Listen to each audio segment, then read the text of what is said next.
This is Newark, New Jersey, which often finds itself in the top 10 most dangerous cities in the state, statistically.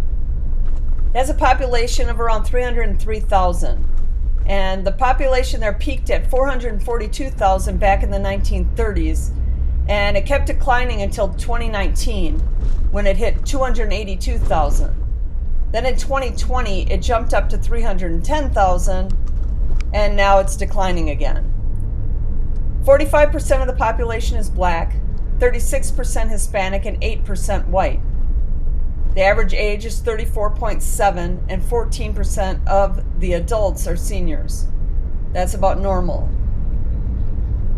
They have a 23.9% home ownership rate, which is very low. Even for a bad city, that's really low. That means you're looking at, over 75% of the city, the people living there are renting where they're living, which is part of the reason when people don't have a stake in where they're living, they don't have the same care they do as if you're living in an area with a lot of homeowners, they're going to take better care of the area and they're going to care more than people that are just renting. The average earnings are around $35,000 a year, which is normal for a city like this. And they have a 24% poverty rate, which means basically 1 of every 4 people are living below the poverty line.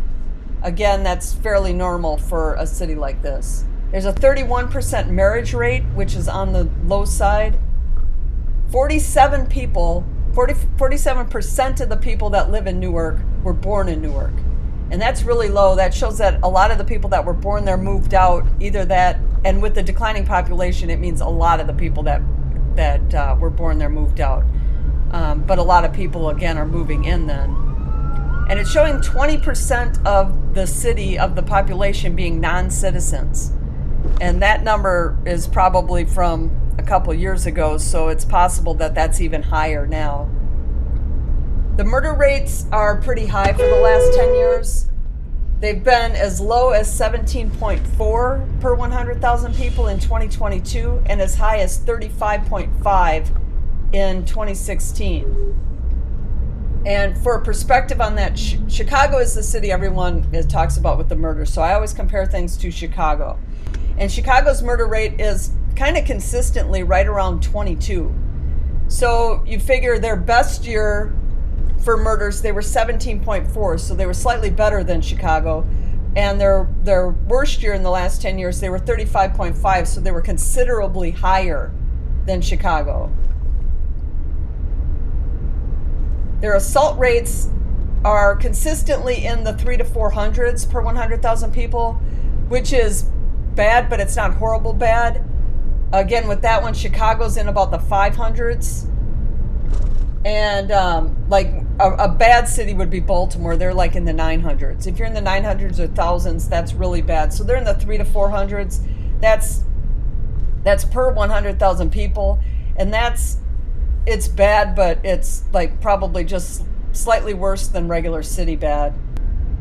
The violent crime there is only listed as 41% worse than the national average, which I find that surprising. But there's a lot of cities that aren't submitting their numbers to the FBI anymore, so some of the bad cities not submitting are making some of these other bad cities look better than they actually really are. The year-over-year crime is up 20%, which is really high to increase that much. And your odds of becoming a victim of a crime there is 1 in 43. And that's about normal. That's not really even considered that bad, 1 in 43, if you're living in a city. So the cost of living is higher than the national average. And the housing prices are 32% higher, which probably explains the low home ownership. The houses are just too expensive, and the people making $35,000 a year, they just can't do it. The schools are kind of where you see, when you see the school statistics, it's kind of where you can see where a city is going, and you can see why the crime problem is increasing by 20%. Only 33% of the students that graduate are proficient at reading and math. Only 33%, 1 out of every 3, graduates at grade level. The state of New Jersey actually is pretty good at 52%. That might not sound like a good number, but 52% of the students graduating for the where we're at in America right now, 52% is considered good. If you can get over half of them to read and write at grade level, you're doing good. And the US average is 48%. So across the board in the United States, it's only 48% of the students graduating being able to read and write at 12th grade level.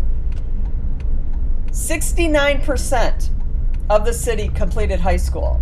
Of the people living there, only 69%, and only 72% completed the 8th grade. So this is another reason when you look at the school statistics, the education statistics, you can see where a city is heading. And Newark, it's not horrible yet. It's walking that line, but it's heading in a bad direction.